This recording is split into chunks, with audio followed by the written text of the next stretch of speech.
আমার তৃতীয় কাব্যগ্রন্থ বিবর্ণ প্রতিচ্ছবি থেকে একটি কবিতা পড়ছি।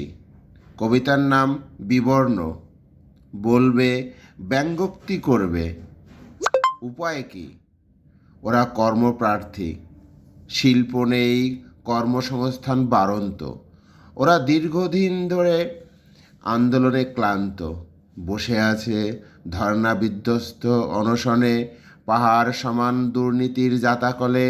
বিয়ে শখ আহ্লাদ গেছে অস্তাচলে, অন্তর্দহনে বিবর্ণ জীবন গেল নির্বাসনে। বিগত 15 বছরে পশ্চিমবঙ্গ সরকারের দুর্নীতি এবং বেকার যুবক যুবতীদের অন্তর্দহনের প্রতিচ্ছবি এই কবিতার মাধ্যমে ধরার চেষ্টা করেছি।